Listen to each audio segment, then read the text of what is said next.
I'm going live on video. We're not starting the show yet. No. Yeah, so it's like 5 more minutes. 5 minutes, people. Drink up. You don't have to go home, but you can't stay here. Oh, yeah. That Are you going out for St. Patty's Day? Me too. Where are you going? I have some green on, just to be safe. Oakland. I have no green. I have a white shirt on. I guess I should wear green, but I'm going to get it. Someone pinch Roger. Yeah, but I'm in Glendale. It's mostly Armenian. I mean, how many people are going to pinch me? How many people who celebrate St. Patrick's Day have even a trace of Irish in them? I don't really celebrate it, besides so what I can't they drink. I can't answer that truth or in a satisfactory manner. You got to drink the Guinness, the Killian's Red today. I don't drink either, so that's another strike against it. Yeah, I don't drink. You got to drink some Magners. Some Beamish. I'm just gonna drink beer. I don't care where it's from.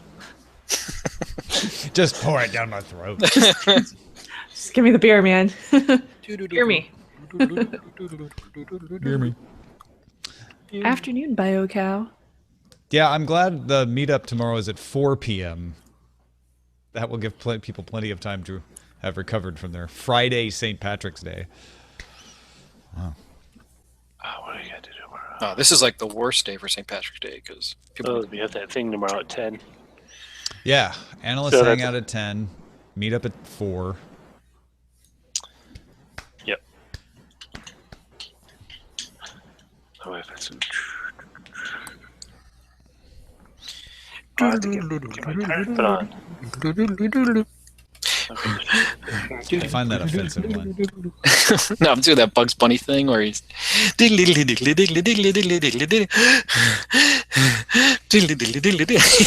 he's trying to dance. You're not Irish, are you? I have some. Yeah, I have some Irish. My kids have some Irish background. A little bit of Irish in them. Yeah.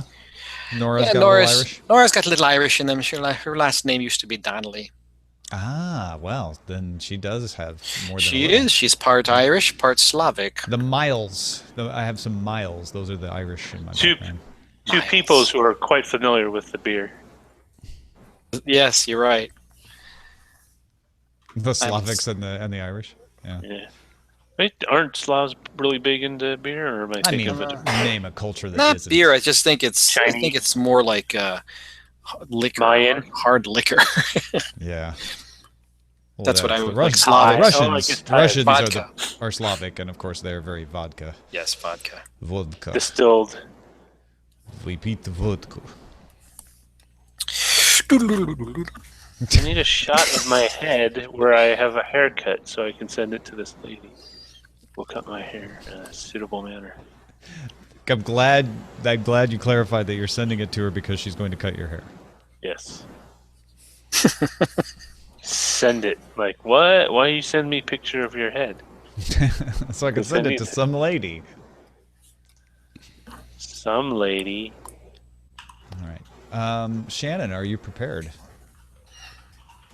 Are you experienced? Len, are you experienced? I have always been experienced. Roger, are you at the ready? I'm hiding. Bye, Roger. All right. Here we go. Daily Tech News Show is powered by you. Thanks for making it possible to do the show at patreon.com/DTNS. This is the Daily Tech News for Friday, March 17th, St. Patrick's Day 2017. I'm Tom Merritt. Joining me is Shanon Morse on this Friday. Oh, Shanon Morse. Oh, Shannon. Well, Shannon's actually got it. Yeah, that's got an Irish background to it. It is. It's a very Irish name. There's an Irish river and an airport named Shannon, I believe. But no Irish here. None at all. I just like to drink the beer. Yeah, unless you've been drinking a Beamish. That man is Lenny Peralta. Oh, yes. Faith and be good at everybody. Welcome to St. Now that's offensive. Whoa. So, hey, man, my wife is partly, we spoke before the show, she's part Irish. So by default, I can do that. You could make fun of the Irish. Okay, fair enough. I'm not making fun of the Irish, man. Why are you putting words in my mouth? No. I'm just kidding. Hey, everybody. We're actually here not to make fun of Irish or St. Patrick's Day, but to talk about some technology. Shannon's going to explain to us some things about browser encryption later on that you need to know. And like with most of these things, Shannon, it's not a thing to get freaked out about, but the more you know, then the better you prepare yourself, right? Yeah, totally. Totally agree. A couple of things breaking right before the show. Gmail users can now play video attachments in the Gmail browser rather than download the videos. So play the video in the browser rather than having to download it. That's convenient, right? So convenient. I love this, especially working in podcasting. This is so great. Yeah, so I guess they're using the YouTube platform. Go figure. It's one of those why didn't they do this earlier situations, I suppose. But yeah, good that they finally worked it out. Bloomberg says sources tell it Samsung's Galaxy S8 will use facial recognition along with fingerprint and iris detection for mobile payments. That's a rumor. That's just sources. Samsung doesn't have an announcement until March 29th. How do you feel about pay by face? Oh, so great. I mean, just for the mere fact that I know when DEF CON comes around, if this is an actual thing, we're going to see so many hacks about it. So many hacks. Hack your face. It was a future Hack 5 title I would like to see. Right, now here are some more top stories. So there's a new Microsoft knowledge base post up responding to an error message that says you don't have a processor supported by this version of Windows. It's essentially saying you can't receive Windows updates if you're on Windows 7 or Windows 8.1 on the AMD Bristol Ridge, Qualcomm 8996, or Intel 7th Gen processors. Now, most folks are reporting this and saying, well, this probably is going to be updated to Ryzen and Kaby Lake processors. But this is a continuing battle for Microsoft, which for a while was saying it wasn't going to allow Windows 10 to run on older Intel processors, and then it gave it a break and said, okay, we will allow it. We'll just do security updates, though, or pre-Windows 10, I'm sorry, not just Windows 10. So they keep going back and forth on this, Shannon, and this knowledge base article seems to imply that they aren't going to support you running Windows 10 or anything but Windows 10 on the most recent processor generation. Right, which doesn't do a lot of good for the manufacturers of the processors, because there's a lot of people, there's still a huge fraction of people that are still using like Windows 7 and 8.1 that just have not updated to Windows 10. So this just sounds like it's Windows, Microsoft, like, showing their fists and saying, you got to update to Windows 10 or else you can't update your CPU. I mean, Windows 7, there's a fair conversation to be had about how Windows 7 isn't going to get much but security updates anyway. Yeah. And Windows 7 is going to have a hard time running on these processors. You're going to have to jump through some hoops anyway. So maybe that's fine. Maybe it's like, you know what? You want to run Windows 7, you need an older system anyway. But Windows 8.1 can run just fine on a Kaby Lake processor. Oh, yeah, and absolutely. On the one hand, I 100% understand Microsoft wanting to encourage you to update to Windows 10 because their model is predicated on you're just going to have Windows and always have the latest version, and that's good for security, and there's a lot of positives to that. What I don't like is them taking the choice out of my hand when it could work otherwise. Exactly. And that's a huge component for me, is I like having that choice in whatever kind of components I'm going to put into my computer and whatever software I choose to use. But I do have an answer to this. Yeah. You could just switch to Linux. That pretty much runs on all the things. That will not help you run Windows 8, though. If you want to run Windows 8.1, that's not going to do that. Unless you... Well, wait a minute. Actually, I take that back. What if you do switch to a Linux like a Ubuntu, and then you run a virtual machine that runs Windows 8? Yeah, I bet that would probably work. Yeah, it would most likely work if you just run it in a VM. So I don't know. We should try that. Yeah, I like that idea, actually. I'm not, I don't play around with them as much as I used to, but I've always been a big fan of virtualization because it gives you all the options. You can have everything. Yeah, the only thing that it misses out on is like video and photography editing, because a lot of those Adobe products only work in Windows. So that's a kind of a bummer for us Linux users. Google has developed and open sourced a new JPEG algorithm called Gitsly. I'm sure I'm not pronouncing that exactly right, but it's my Americanization, Guetzli. It can reduce file size by 35%, though it will compress a little slower than, say, libjpeg. Gitsly is Swiss German for cookie. It uses a new model of human vision to decide which colors and details to preserve. So it's a little machine learning of what can people actually see, and I will optimize for that. So for instance, if it's replacing a gradient, let's say there's a little bit of red that kind of just slowly becomes a little lighter red, it can just replace that with a solid red, save some information on the file. And if it's the right amount, you probably won't be able to tell. In fact, they did a test comparing Gitsly with libjpeg, and 75% of the ratings between the two preferred the Gitsly version.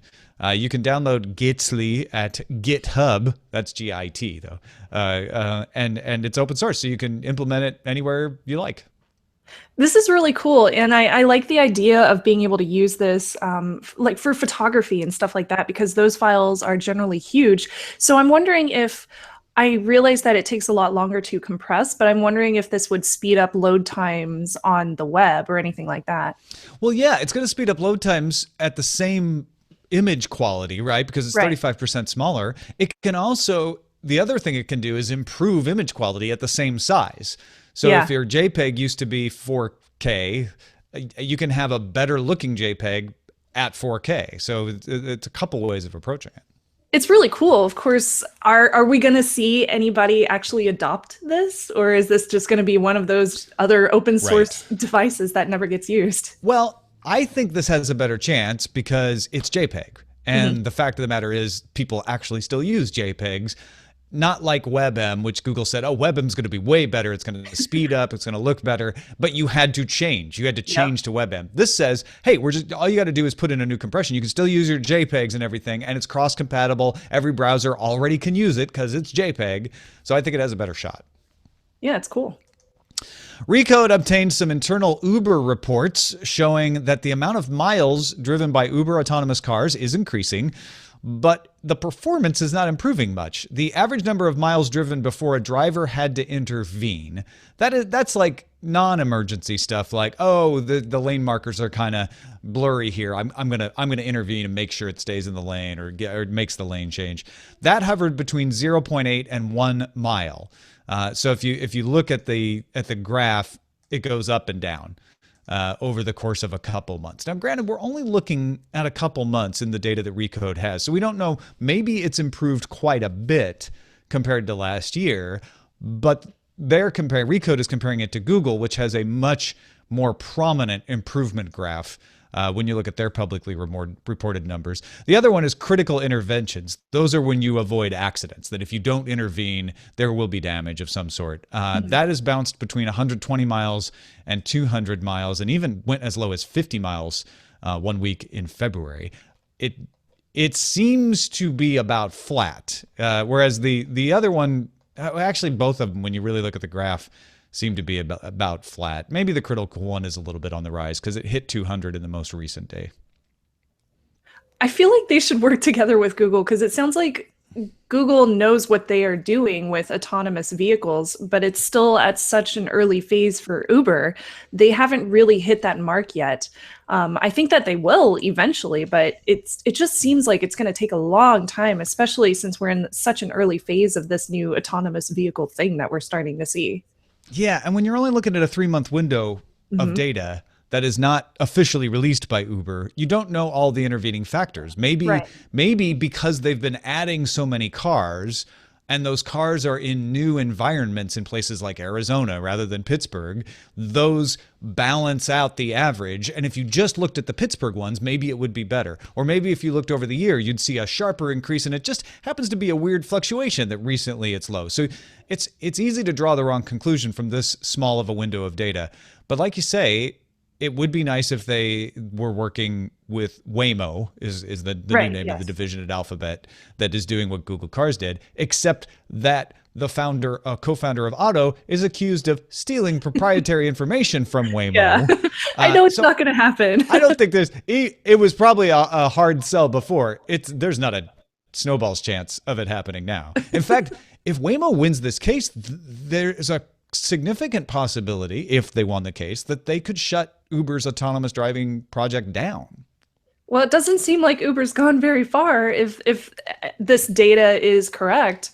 So other than the price of the vehicles and the labor, would we as consumers be missing out on much from Uber?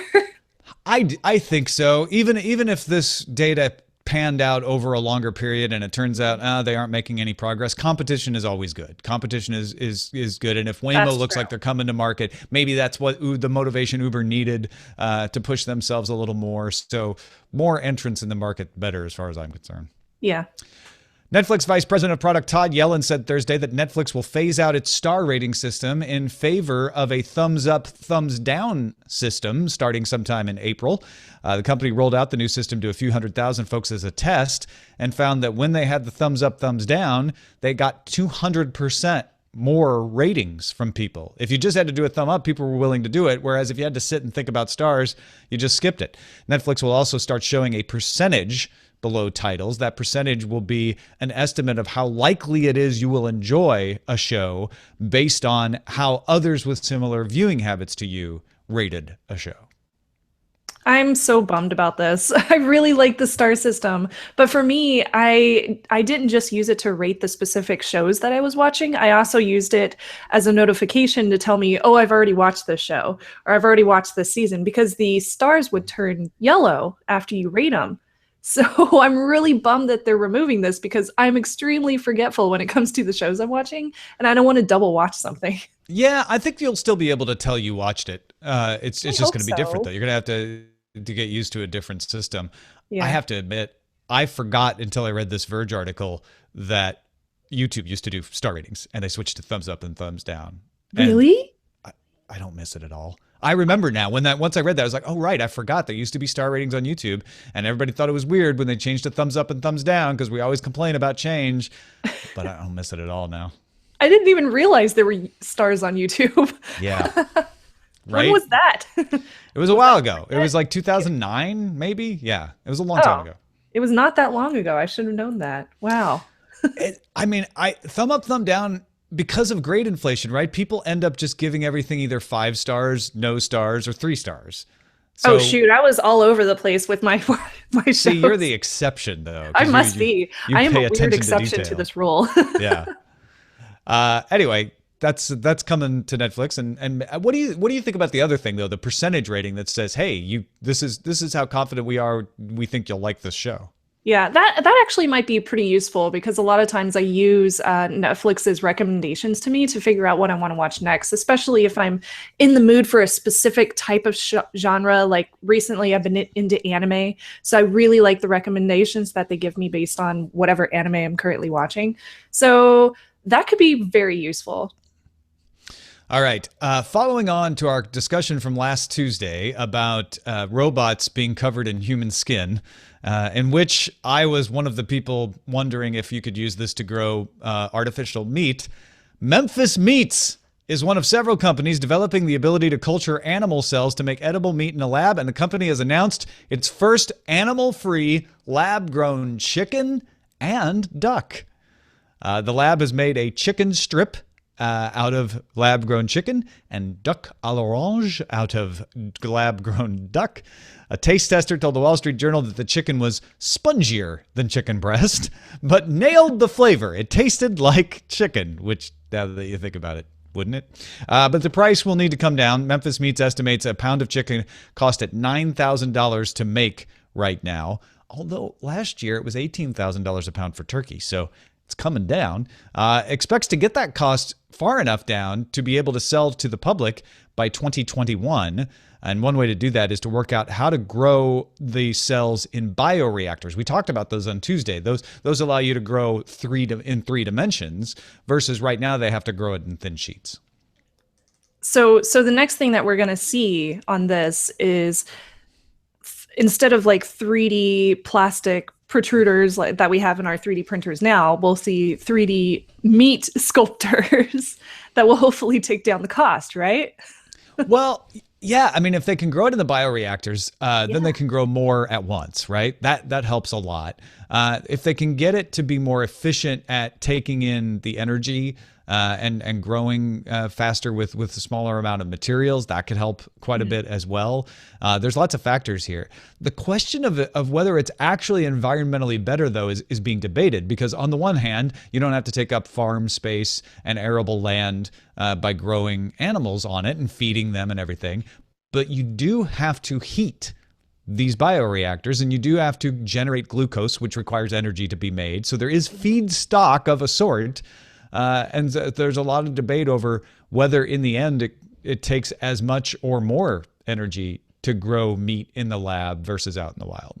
Yeah, that's a good question. Well, I'm sure the vegetarians and the vegans in your audience will really appreciate the work that Memphis Meats is doing on this project. So I hope for our friends out there that are vegans and vegetarians that they proceed and continue to get better with this and make it cheaper so that it can come to a consumer market. Now in 2021, when Memphis Meats is on your shelf at your local store with a lab-grown chicken breast, are you going to buy it? I will buy it just to make a video about taste testing it. What if it tastes good? What if you like it? Would you go back? If I like it, I think it would come down to cost. If it was cheaper than actually buying, meat from my local Safeway or whatever, then I would probably buy that because I do eat meat. So if it did end up being cheaper, yeah, I would totally go for it as long as it tasted good. If it gets to the average cost, I think I read somewhere was 99 cents a pound, but whatever it is, if it's about the same as the rest of the chicken on the shelf, I will definitely give it a shot. But it's got to taste good. Yeah, right? And it would have to give me the benefits of eating meat, like protein and stuff like that. Well, it should, because it really is meat. Like it's the same cell content. So yeah, I would hope that would not be a problem, but unforeseen consequences, right? Yeah, exactly. That's a good question to ask. Hey, folks, if you want to get all the tech headlines each day in less than 10 minutes, be sure to subscribe to our sister show, Daily Tech Headlines, at dailytechheadlines.com. Now, this Wednesday, security firm Check Point revealed a technique that would allow encryption to be bypassed in the browser versions of WhatsApp and Telegram. Very important. They didn't break encryption. They figured out how to get around it to be able to do things like read messages, photos, and videos. The WhatsApp version of this was a malformed image. So the image was loaded into a page, and if you clicked on it, then it would execute some code. Both companies patched the code quickly. So the attack is no longer there. This is what security research is supposed to do: find vulnerabilities before bad guys do and get the companies to patch them, so it's not a problem. Andy Greenberg on Wired, though, in his article notes that this is the kind of problem that you're going to face more often in browsers, because browsers don't discriminate code as much as apps do on phones. And he even quotes a security expert saying, if you really want to be sure, use a phone for these kinds of messaging apps, because there might be other ways to circumvent encryption in the browser. Shanon, explain to us why that would be. Which part? The why the browsers have more of a risk than the messaging apps? Well, with messaging apps, I think it's because developers really focus, especially when they're working with privacy applications, on their applications for encryption on the phones, because those are the ones that are most likely targeted by hackers and most likely targeted by government sanctions or whatever you have. With the web, I don't feel like desktop applications are given as much time by developers as they should be for these kind of vulnerabilities. And in the case of these ones, it just came down to a JavaScript API of all things that just runs in the web browser, which I'm sure WhatsApp didn't necessarily even think about when they were developing their web application. So I think it really comes down to all the different things that web applications have to pay attention to as compared to the very minute details that they have to pay attention to on the phone. Well, and there's a trickier situation with the web, right? The web is a markup language. It's meant to just say, hey, tell me how this text should look.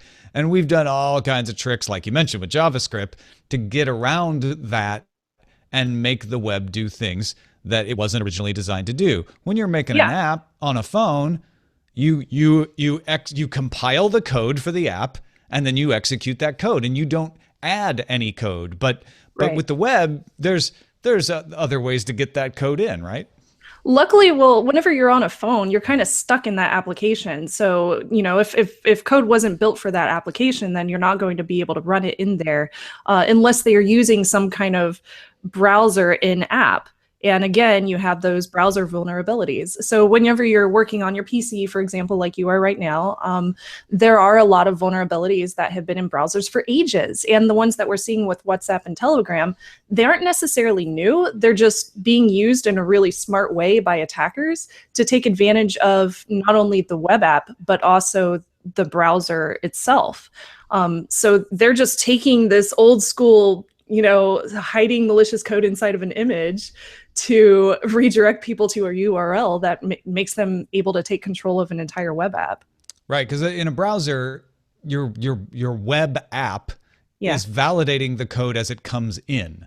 Yeah, and so exactly. if you can trick it, right, then you can get stuff in there. And whereas with an app, the code is compiled at like you said, the code is compiled before you run the app, and only if the app were to run a browser would it then fall afoul of this because it's running a browser, which and in fact browser. We just saw something like that with the Nintendo Switch, which apparently has a browser built in, which I saw and I totally should have tweeted because I would be the first person to tweet about that when I logged into Facebook and I was like, that's a browser. I didn't even mention it. I was like, man, I should have said something. Then I would be the one with all the retweets. But right, it was the WebKit thing, right? And so they were able to use the iOS jailbreak from WebKit to be able to jailbreak the Switch. So the problem that we're seeing with WhatsApp is the attackers were able to take just an image, like a thumbnail, and underneath it, in a way, they were able to write HTML code that allows them to take advantage of the JavaScript API in the browser, and that would redirect a legit user, to a URL that would basically transfer the account to the attacker's browser and allow them to take control of the web app on the attacker's computer, as opposed to not being able to see anything in the user's data on the user's computer. So the user got hacked simply by clicking on an image that they get through WhatsApp and then loading this web page. So it wasn't actually an image that they're looking at. It's an image kind of hiding this invisible code that redirects them to a really malicious URL. And when we say the user is hypothetical in this case, thankfully, because it's a security researcher. But yeah, that hypothetical user gets hacked because they think what they're looking at is an image. And the reason it's able to get in is because the WhatsApp code just looked at certain things to determine if it was an image that allowed it, that weren't the things that were being used to hide the code. So when they fixed it, I guess they just changed how it validates images. So the weird thing here is WhatsApp, it does encrypt end-to-end messages in the web application, but before it does that encryption, it's supposed to validate the files that you're sending to your contact. So in this case, it wasn't validating this HTML that's written into this JPEG image. And it's just allowing it because it's like, okay, it's just another file, whatever. Yeah. So it gets encrypted and sent to this user. So of course the user is going to be like, oh, it's encrypted, it must be legit. And then they click on it and they get owned. Yeah, because again, it's not breaking the encryption. It's allowing the attacker to access the account behind the encryption. And one of the scary things about this this hack, I guess I could call it, is that once a attacker was able to get into the user's account, they were able to keep that account because they could write in additional script into their code to allow them to stay logged in, even if the user tries to take control back of their account. So the only way that you could really keep this from happening is to close out your browser, refresh the entire account, and hopefully your browser updates the web app for WhatsApp.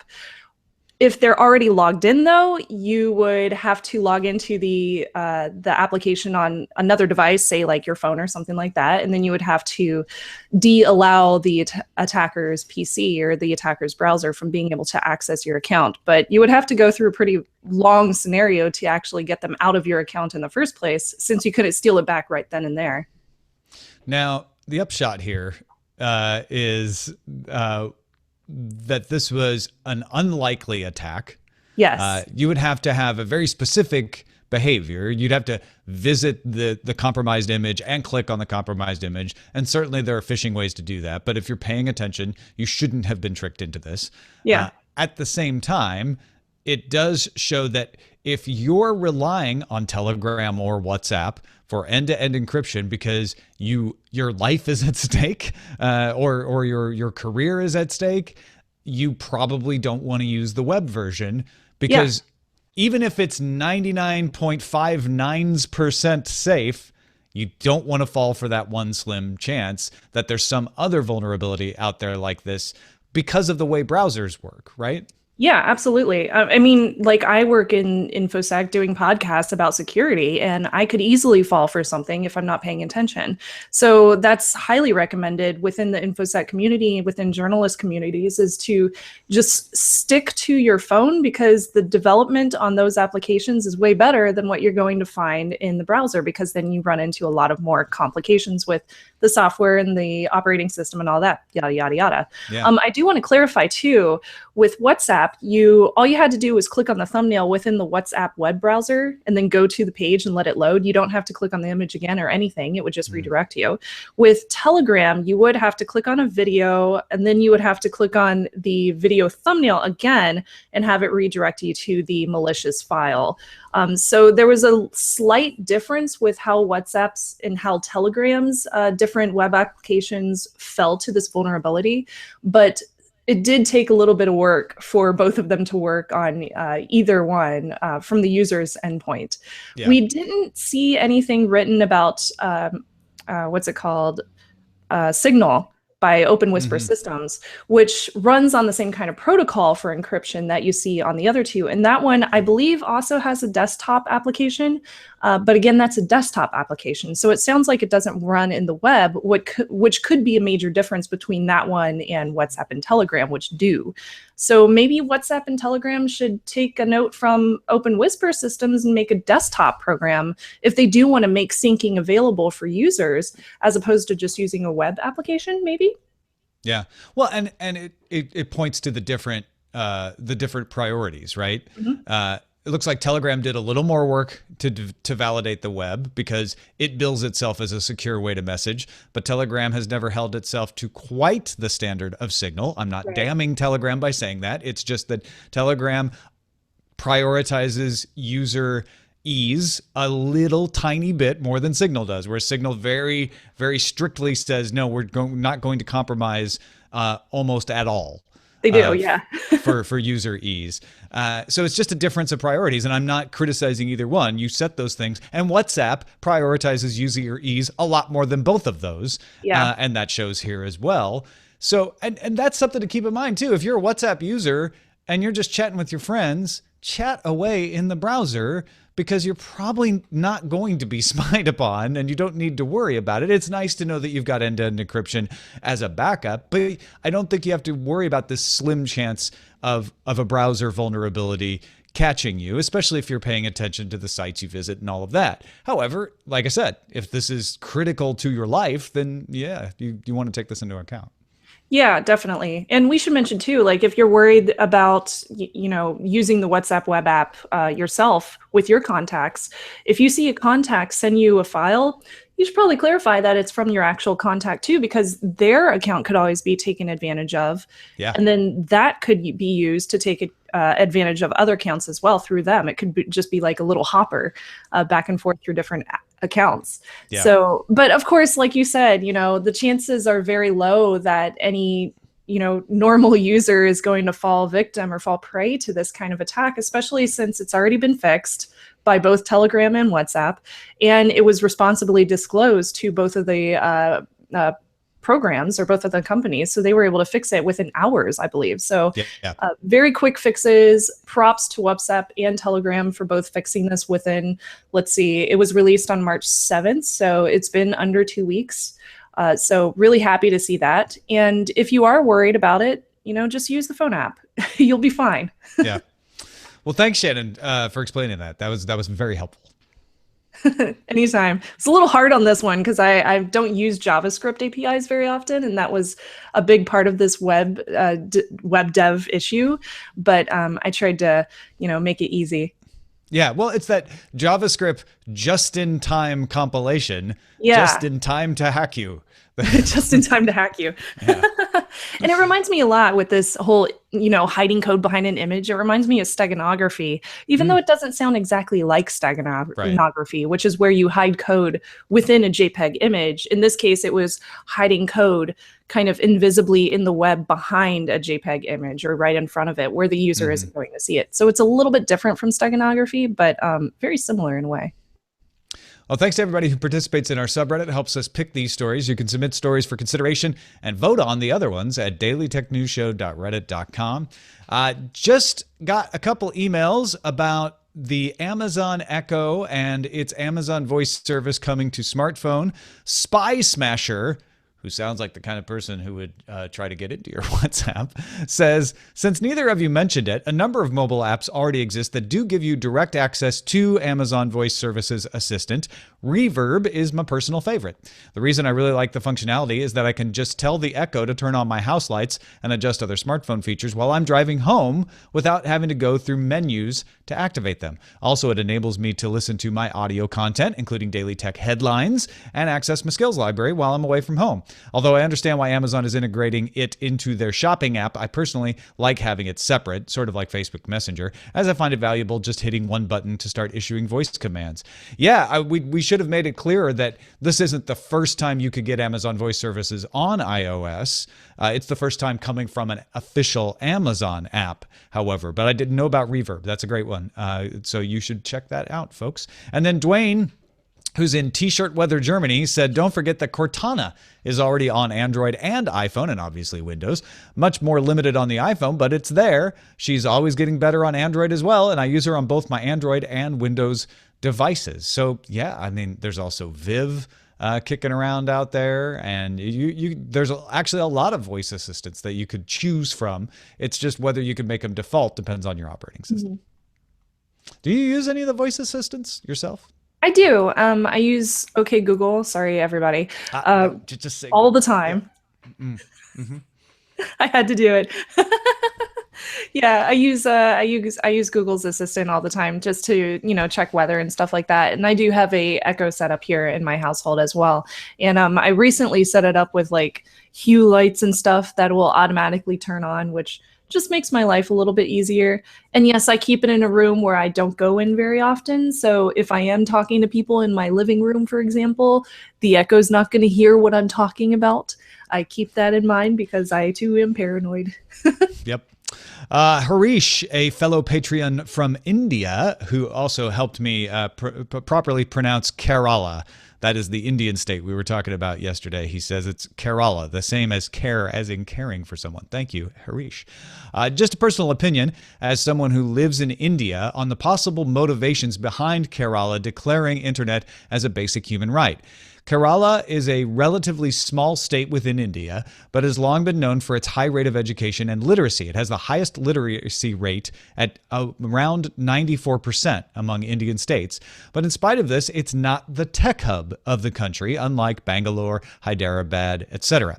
Tech companies have strayed away from investing in Kerala primarily due to the labor union laws of the state. And I feel that part of the motivation behind enabling internet for everyone is to entice tech companies to invest in the state. In the same budget session that announced the internet as a basic right was the plan to boost jobs in the internet sector or the tech sector by 250,000. Just wanted to provide an added perspective on the story. Thank you, Harish, for sending an on-the-ground report from India. That's fantastic. Very cool. Yeah, finally, David from bright and sunny Berkshire, England says, every time my wife and I daydream about winning the lottery and she fantasizes about us moving to some far-flung paradise island, I balk at the prospect because I don't want to go to heaven if Amazon doesn't deliver to it. Having said that, I do not think the internet should be defined as a human right. I originally come from a country where many people do not have access to running water, and most people don't have constant electricity. The government is working towards those goals, but everyone accepts that those targets are a decade or more away.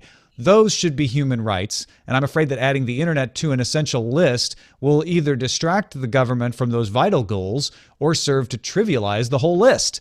The internet, along with flat-screen TVs and a good coffee shop, are essential in countries that have those basic problems solved, but let's not confuse them with human rights. Thank you, David. That's a good debate to have. Yeah, and it's an interesting perspective because it's not someone who's coming entirely from the lap of luxury saying, the internet's frivolous, when you're someone, living in a harder situation saying, no, I really need it. It's someone saying, yeah, but you really need water and electricity first. In fact, you kind of have to have electricity to really make the internet work, at least at some level. And he's saying, I'm worried that if you put the internet on it, some people will see it as frivolous and prevent us from getting these other things done. So it's an interesting point. I still think there's a way to do all of them, and maybe a way that the internet helps bring electricity and water to more places, perhaps. But he's got a fair point, and there's certainly more direct experience with it than I have. Yeah, he does have a good point. I've always looked at it as internet is a human right, because you need it to succeed in life these days. You need it to, get a decent job. I mean, people check those things, and you need to be able to understand how to be literate on a machine. We have this in the hacker community. There's this charity called Hackers for Charity, and they've been bringing internet-connected computers and devices to different countries or different places in Africa, trying to, bring more connectiveness to them so that they're more able to get jobs that bring them out into the world, as opposed to, just being stuck in these very small tribes, to be honest. But again, they already have water, and they already have shelter, and they have food. So yeah, do you put it on the same list? Is it like endangered animals, where we put several endangered animals on it when you get to a specific number? Or should it be in its separate scenario? Should it be in its separate genre? Yeah, as I said yesterday, I don't know that I'm convinced it's a human right yet, but I'm very convinced it will be. It's just a matter of time for it to work its way into our society to the point where, no, you can't live without it. Because, in many places, you need it to pay bills and have a job, but not in all places yet. And I think until it's everywhere, that's kind of my standard of like, okay, when everyone is depending on it, then I think it will qualify. Do you happen to recall what part of Africa that group you're talking about works in? I'll have to look it up. It was on hackersforcharity.org, I believe it was. So yeah, you can check it out if you guys want to. I've been supporting them for ages. So that's cool. Yeah, it was a really cool thing that the hackers did, and we would buy T-shirts that say "I hack charities." Nice. Everybody would be like, "Why you hack charities for a good cause?" Yeah, for a good cause. Yes, hacking, not attacking, right? Yeah, it was good stuff. All right. Well, thank you, Shanon, for joining us. Of course, you can find lots of good stuff from Shanon over at hack5.org, hak5.org. What you got going on? Oh, man, it's kind of crazy right now, to be honest. Darren just left for a Hack Across the Planet endeavor. Yeah, he's going to be out in, I believe, Eastern Asia, like Indonesia and places like that, for a good 13 weeks. And I believe he'll fly back a couple of times. But so he's bringing me segments. He's sending in segments about different scripts that he's writing for our new Bash Bunny and stuff like that. And I'll be working with him to introduce new theory on these different topics that will kind of match up with his code. So I'm pretty excited about it. It's kind of a new endeavor for us, and it's a new season. So, hopefully everything goes to plan, but we'll see. We've always kind of changed it up every few seasons. So this is one of our times where we're changing it up a bit. Yeah, try new things. That's great. I'm excited for him too. That's going to be a crazy experience. Oh yeah, it already has been. Yeah, we'll check it out. Hackercrosstheplanet.com, actually, right? That still works. Yeah, hackercrosstheplanet.com is where you can find out like where he's going to next and if he's going to do any meetups. And you can also find all of this stuff that we do, all of our videos, over at hak5.org as usual.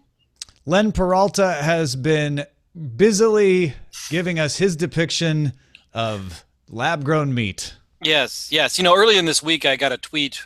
You guys obviously mentioned it during the show, talking about robot cows, and they said, "Oh, Len Peralta should have drawn something like that." So when I saw the Memphis meat thing, I thought, "Oh, this is a perfect opportunity to draw something that's a little bit strange." Now, keep in mind, I talk about Memphis meats with a Z, not totally Memphis different. meats, totally different. This is my opinion of what Memphis meats with a Z would probably be like. Meats with a Z, of course, means animal free, and it will taste like whatever the thing it's supposed to taste like. So kind of an upsetting picture of a weird human. That is the ugliest chicken I've ever seen. Some sort of weird chicken duck thing that's coming out of a petri dish. You just gotta go take a look at it. It's so weird. It is really weird. Probably This is your R. Crumb moment on the show. I did something similar to it when we talked about 23andMe, so maybe this is a companion piece to that one. But yeah, go check it out at the store. It's lenperaltastore.com. It's beautiful. And I also just want to mention, you mentioned this earlier in the week as well. If you haven't seen on Twitter or on Instagram or every other place I post, my son has had a great week winning 3 huge awards for his painting work. It's amazing. The biggest one, of course, is he won an American Visions Medal and is trying to get to, for Scholastics, and he's trying to get the New York City to Carnegie Hall to accept the award. So to that end, both he and I are selling our art online at our big wacky commission sale. If you go to bit.ly/Max the Painter, you can pick up prints, high quality giclée prints of his work, a print called Study on Norman Rockwell, and also another one called No Skating. Or you can commission me for some stuff. We're trying to raise enough money for us to actually make it to New York, so he can go to New York and accept his award in early June. So if you can help, that'd be great. It'd be a great opportunity. And also, this is another thing. If you are upset about the NEA funding, this is a great way to support artists directly, support artists like myself, and also young artists like Max as well. So you're getting about halfway there on the commission. So we are about 38% of the way there. So anything you can do to help. If you also want to just donate without buying a print, you can do that as well. But of course, we'd love to be able to draw stuff for you and do original art, so we can do arts. That's what we do around here. Go check it out. bit.ly/Max the Painter. Yes. And of course, thanks to everybody who gives a little value back for the value they get from this show as well, including Anthony, Diana, Marian Marcali, Chris Steves, many more at patreon.com/DTNS. One final reminder, don't turn off the podcast yet if you're in Los Angeles, because we're having a meetup at Book Soup Saturday at 4 p.m., 8818 Sunset Boulevard, West Hollywood, California. It's a signing of my novel, Pilot X, which will be on sale there. I'll be able to sign copies of it, or if you already have a copy, bring it on by. That's fine. I'd love to sign it.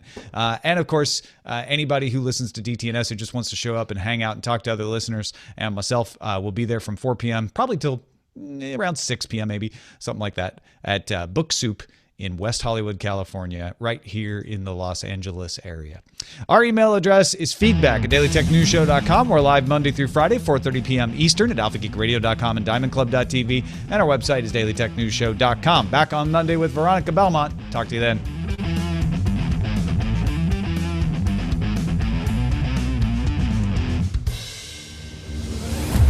This show is part of the Frog Pants Network. Get more at frogpants.com. Diamond Club hopes you have enjoyed this program.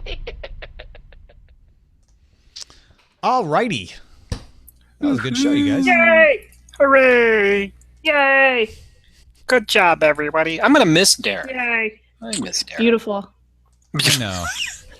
He's gone for 13 weeks. I'm going to miss that guy. I caught Shannon when you put your first art up. Shannon went, beautiful. I did. I totally did.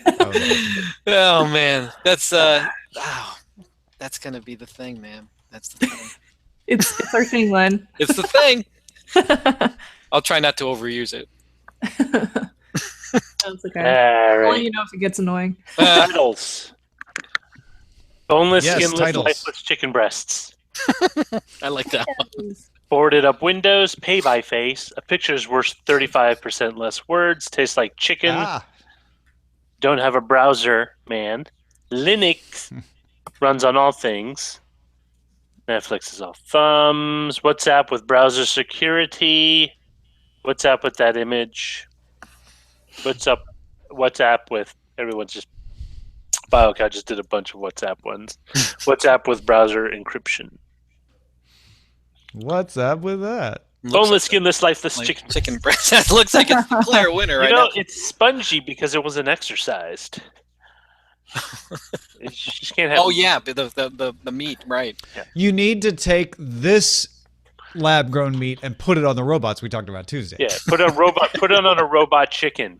Oh, that sounds so creepy. You know, I imagine that this meat would be a sort of like sometimes you get these chicken nuggets from like a store, like and you know not like necessarily you know what I'm saying. No, It's I know kind what of you're talking about. They're spongy. a little bit spongier. Because That's it's just the sort of like leftover pieces of chicken after they've deboned them and they press them together. Yeah, that's what I think it would be like. So some of those taste like that, not because they're just pressed meat, it's just because they also use a lot of soy to fill out, to give it a little more mass. Because then you would have more breading than actual meat. I mean, honestly, chicken strips and chicken nuggets are probably the first application of lab-grown chicken absolutely, absolutely. Now, I'm almost curious. So, would this qualify as like kosher or halal? Like, because it's not technically an animal. That's a really good question. Because kosher usually has to do with the process and the blessing of the rabbi. But if there's no animal, can you just do the blessing? Would that work? Would it need to be blessed at all? I mean, do you need to bless vegetables? Well, no. Well, it is using cells of an animal, so that's kind of that well, is. I know, but do you well? You could say the same for butter or any kind of milk-based food item. I mean, do those also get blessings? I guess it. I don't know. I don't know how. Well, this is another step removed because it's not just the cells from an animal; it's cells that we were grown from a cell that used to come from an animal. So, it's and also like, what about vegetarians? Would vegetarians chow down? Well, no, I've heard vegetarians with different opinions on that. Some say, yeah, this is totally fine. Like we are not killing animals. Apostate. And even to harvest the cells is virtually pain-free. It's no different than you know scraping your own hand, right? Which makes some other, especially vegans, say, "Oh, so we could eat human meat this way then?" Potentially. Oh man, gross. You could, but you know. Well, so like the one thing against cannibalism is the fact that species generally don't want to cannibalize because there's too many easily transmittable diseases between, and so. But if it's lab grown. But that's what I'm saying. Maybe that taboo could go away. Oh, that's freaky. Yeah. I don't know, Roger. I don't know if I want to be in the same room as you right now. Not while he's hungry. Hey, you remember a couple? You're like doing this. I'm like, you look. I'm thinking about that bear paw hungry. story. I'm thinking about that thing that we were talking about a few days ago on the show, where life finds a way. Wow, I love that pulled long pork. Yeah, long pig. That's the whole joke with the reason why Polynesians like spam is because it tastes like long pig. And long pig is the euphemism for human. I didn't know that was a thing. Well, spam is popular because the U.S. military dropped caseloads of it as they fought through the Pacific. Yeah. And that's how they. Most people don't. It's huge in Hawaii. Well, yeah, there's a bunch of different. What title are we going with? I need the title. I thought we were going to go with boneless, skinless, lifeless chicken breasts. Shannon, are you okay with that? Sure. Just having your name attached. We could go another way. That's why I'm asking. We could totally go with another way. Are you sure? You don't want to go Linux runs on all things or pay by face? Oh no, I was leaning towards. Hold on, let me find it again. Yeah. I was leaning towards one of the WhatsApp ones. Oh, WhatsApp with browser security? We could do that. Yeah, because all right. It's and that's the main topic. Yeah. All right. Done. This is why I ask. Thank you because for asking. We will entertain, although not necessarily agree with your decision. It's not a democracy. like to quote a line from Crimson Tide, it's like, we're here to defend democracy, not practice it. That's DTNS in a nutshell, yeah. That's awesome. Also, we had a meat-related title on Tuesday when we talked about the robots, so that's another reason. The flesh of all things. All these meat titles make me hungry. I want some fried chicken. I want some lab-grown fried chicken. Fried chicken. I love my fried chicken. So, Kiwi Red just asked on Twitter, why do I want to put the stuff of nightmares on my wall? It's a personal choice. Some people like that on their wall. Believe it, people will buy this. People, right? It's weird. You know what? It's gonna come down years from, like, in a couple years when Memphis Meats is like the biggest seller of this stuff, and then I would have drawn this years ago, and it'll come up and be like, oh man, what were we thinking? There'll be synthetic meats and GMO crops. It's gonna marriage made in heaven or purgatory. I don't know if this is going to really. How do you know? Catch on. I don't know. I just like the automobile. The automobile meat? didn't catch on until they built the roads. Yeah, but lab grown meat. It's sort of like remember Alestra? But Alestra was basically gross. Yeah. Well, it wasn't just gross. It was a derivative of it was a pollen, but it was based off of polyester. That's so gross. It wouldn't digest, and it gave what they call anal leakage. Yes. What it did is it basically coated the intestines so that you couldn't absorb. Well, it basically turned any fat you ate into a less solidified form, which is so gross, dude. Which your bowels isn't designed to hold. So gross. That's up there with the Halloween Whopper, dude. What the hell's a Halloween Whopper? You don't know about the Halloween Whopper? No. It was like the black buns. Oh, yeah. They have those in Japan, though. Yeah, they do those in Japan. Yes. Well, it does some stuff to your into your intestines and to the your leavings. So you're saying I shouldn't eat that next time I'm on vacation in Japan? Not if you want it to turn blue. Well, we're diapers. Is it just gross, or does it hurt you? No, it's just it's shocking if you weren't expecting it. If you don't know. If you look into the toilet, let's just say if you have a looking up stomach when it comes to food, don't eat it. That's like when they had the meningitis scare when I was in college, and they gave everyone this medicine that turned your pee orange. And when they first started handing it out, they weren't telling people that, and people were freaking out.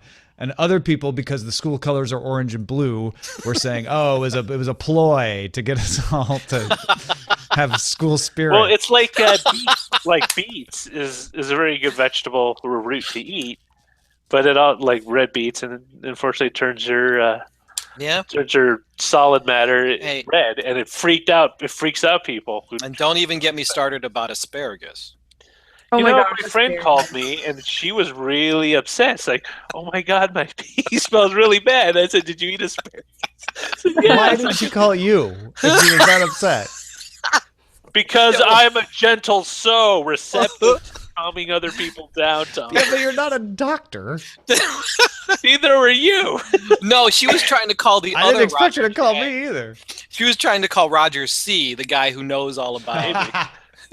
Let me ask you, if you ever have a question about something, don't you call or contact a trusted friend first? Yeah, no, right. I go to the internet first. And I'm not even going to lie. Sometimes it's you, so I totally get it. Roger, I've accidentally severed my leg from above the knee. Here's what you do. Call 911. All right. Thanks, Roger. Just wait. You might want to sit down somewhere. It's going to be a while. There's a bunch of other things in the chat room, by the way, that talk about changing the color of your leavings, which is pretty hilarious. Christmas Crunch cereal. Red and blue Crunch berries. Oh, yeah. Those things are the worst. I remember I was helping a relative of mine watch her kid, and we had to change his diapers, and like say, what the hell's happening with this kid? I was like, oh, it's little baggies of cereal you give kids to shut them up. Yeah. And that's what Sean was like, What did our or kid something. eat? Oh my gosh. Yeah. Well, I'm glad I could move this into this direction today. Yes, thank you. I was busy buying a study on Norman Rockwell by Max Peralta Thank while you we so were much, having Tom. this conversation. So thank you. I invite everyone to join me. What It's was the the one link? with bit.ly/ Max the Painter, sort of like Chance the Rapper, only it's Max the Painter. nice Indeed. We Mad Max. Yes. Painting for a post-apocalyptic or post. You know, it's sort of funny. Here's a funny story. This is the difference between me and him. We're both sort of creative souls. Him a little bit more, I feel, than I am. But I'm trying to help him with the business side of things. So as soon as I found out that he had won this national award, I'm thinking, okay, we have to get this, you got to get this out there. We got to let people know that they can, And he was like, Dad, I just want to enjoy this. I don't want to have to work. I'm like, but this is kind of, if you got to hustle, man, you got to hustle and figure out what the next clue. If you want to be an artist for a living, you got to hustle. Dad, you've got to hustle. Yeah, right. That's what it was. He's like, no, you got to hustle. So I was doing all the legwork for him. Eventually, this is my lot in life. I actually end up probably retiring as an artist and managing him or something. It's probably what's going to happen, which I'm fine with. What he should do are oil painting renditions of all your DTNS artwork. Oh my gosh! I told him he's also a really good cartoonist, and I told him, I said, you should take your cartoons and paint them, because that would be super, super cool. But he was like, I don't really know. So I tried to show him Burke Breathitt and stuff like that, and I don't know. He's gonna do his own thing. We were both watching the Drew Struzan video. That's why I was kind of doing these Struzan inspired pieces, and but he can actually do them for real, actually paint them, and I have to do them on digitally. So it's interesting. But thank you so much. Do you find yeah, sure. No, my pleasure. Do you find yourself learning from him? Yes, I do. He does. That's so cool. He does things that I can't even imagine doing, in his art, and it's cool. We'll share techniques, or I'll give him some hints. It's so funny. There's that painting he did of the skateboarders. It was this dad moment. I was like, this is what I would have done. So I sketched it out, and I showed him kind of because he wants to do this Rockwell thing, and Rockwell, of course, is has Saturday morning edition covers and things like that. Saturday Morning Post, yeah. Saturday Morning Post, so I did kind of I thought it'd be cool to do an old timey looking cop who was busting these modern looking skaters, right? And he looked at it and he's like, yeah, that's good. And then he went and did his own thing. It was that's good. This is better. Yeah, this is what, and it is a modern day cop with some old timey skateboarders. Oh, well, either way, I think. Well, no, it would have been cool. We would have given the opportunity to draw all the skater logos and things like that into it, yeah. and then that would RoboCop with Back to the Future era skaters. Oh, that's cool. Oh, I like that. I like that idea. See, that is what I knew you would like. I doubt. Oh, by the way, this is what we've been working. I bought this book, which is Drew Struzan's I don't even know how you pronounce that. Au revoir. Not, and then yeah. this one, The Art of Drew Struzan, which is, if you love, it's got everything in here, man. This guy worked on everything. He's so good. Blade Runner, all the Star Wars stuff, so good. God, it just makes me want to cry when I read this stuff. So good. Anyhow, but everybody follow Tom's lead and help us get to our goal. So thank you. And Yes, thank you for changing the subject, Tom. That was very crafty. But let's get back to that. We're done for the day. Don't eat any people. Have a good weekend. Hopefully I'll see some of you at Book Soup on Saturday. Yes. Saturday morning. I wish I could Saturday go. morning is different. Saturday evening for Book Soup, 4:00 or afternoon. Oh, yeah. Bye, everybody.